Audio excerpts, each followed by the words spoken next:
আসসালামু আলাইকুম ওরহমতুল্লাহি ওবারাকাতুহু। প্রিয় বন্ধুরা, আমার মাতৃভূমি ইউটিউব চ্যানেলে আপনাকে স্বাগতম। আশা করছি আল্লাহর রহমতে আপনারা ভালো আছেন। আজকে আমি আপনাদের সামনে পবিত্র কোরআনের পরীক্ষিত এমন একটি সূরা নিয়ে হাজির হয়েছি, যে সূরাটি শুধুমাত্র আপনাদেরকে মনোযোগ দিয়ে শুনতে হবে, কষ্ট করে পড়তে হবে না। কেননা এই সূরাটি শুধুমাত্র শোনার দ্বারাই আপনার সকল উদ্দেশ্য হাসিল হয়ে যাবে।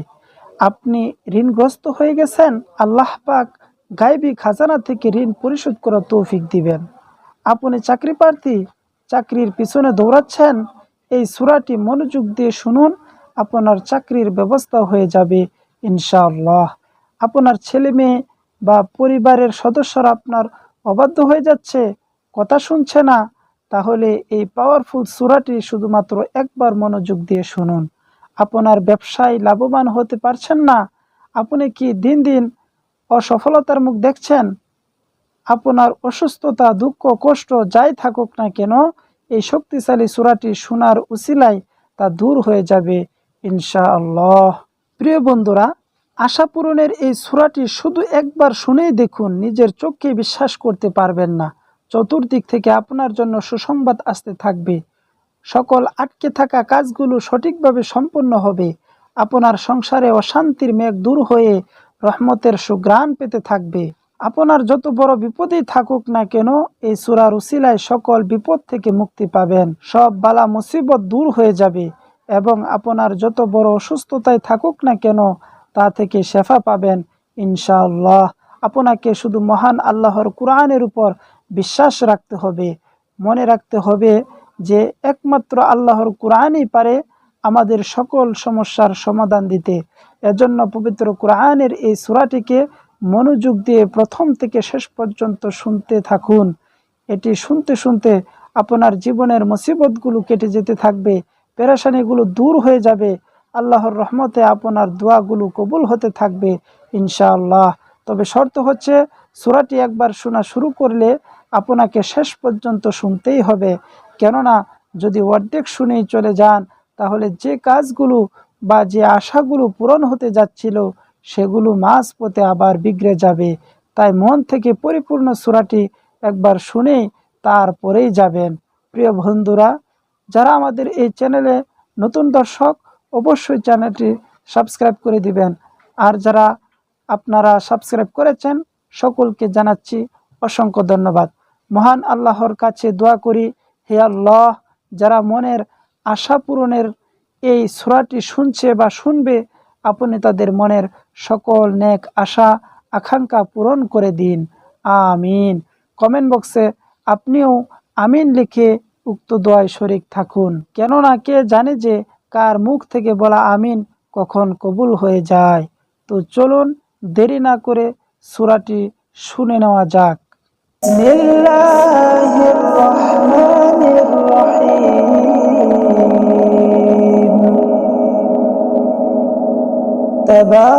তাবারাকাল্লাযী বিয়াদিহিল মুলকু ওয়া হুয়া আলা কুল্লি শাইইন কাদির।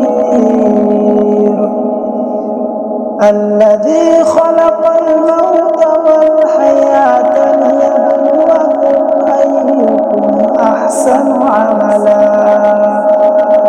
ওয়া হুয়াল আজিজুল গফুর।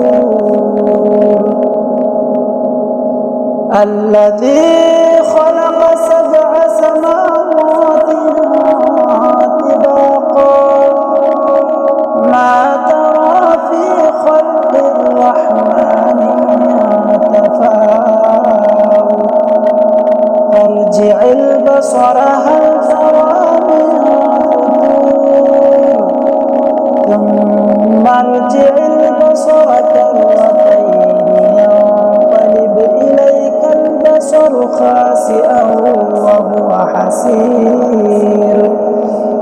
ولقد زينا السماء الدنيا بمصابيح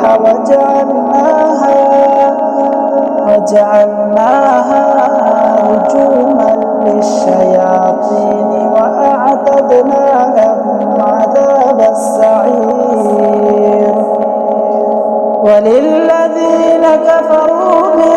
بهم عذاب جهنم وبئس المصير إذا ألقوا فيها سمعوا لها شهيقا وهي تفور تكاد تميز من الغيظ كلما ألقي فيها فوج سألهم خزنتها ألم يأتكم نذير قالوا بلى قد جاءنا نذير فكذبنا وقلنا ما نزل الله من شيء إن أنتم إلا في ضلال كبير وقالوا لو كنا نسمع أو نعقل ما كنا في أصحاب السعير فاعترفوا بذنبهم فسحقا لأصحاب السعير إن الذين يخشون ربهم بالغيب لهم مغفرة وأجر كبير وأسروا قولكم أو اجهروا به إنه عليم بذات الصدور ألا يعلم من خلق وهو اللطيف الخبير هو الذي جعل لكم الأرض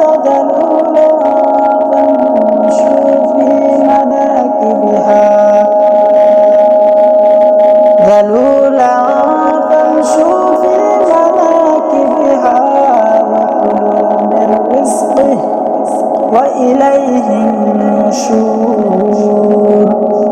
أأمنتم من في السماء أن يخسف بكم الأرض فإذا هي تمور أم أمنتم من في السماء أن يرسل عليكم حاصبا فستعلمون كيف نذير ولقد كذب الذين من قبلهم فكيف كان نكير أولم يروا إلى الطير فوقهم صافات ويقبضن ما يمسكهن إلا الرحمن إنه بكل شيء بصير أمن هذا الذي هو جند لكم ينصركم من دون الرحمن إن الكافرون إلا في غرور أمن هذا الذي يرزقكم إن أمسك رزقه بل لجوا في عتو ونفور أفمن يمشي مكبا على وجهه أهدى أمن يمشي سويا على صراط مستقيم قل هو الذي أنشأكم وجعل لكم السمع والأبصار والأفئدة قليلا ما تشكرون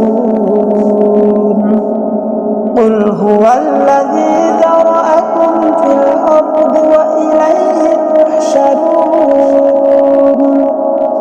ويقولون متى هذا الوعد إن كنتم صادقين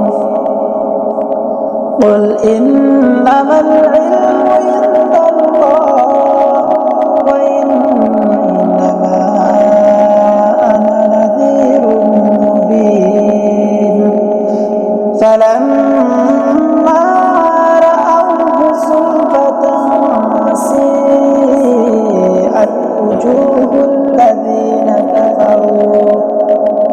وجوه الذين كفروا وقيل هذا الذي كنتم به تدعون قل أرأيتم إن أهلكني الله ومن معي أو رحمنا فمن يجير الكافرين من عذاب أليم قل هو الرحمن آمنا به وعليه توكلنا فستعلمون من هو في ضلال مبين قل أرأيتم إن أصبح ماؤكم غورا فمن يأتيكم بماء معين صدق الله مولانا العظيم.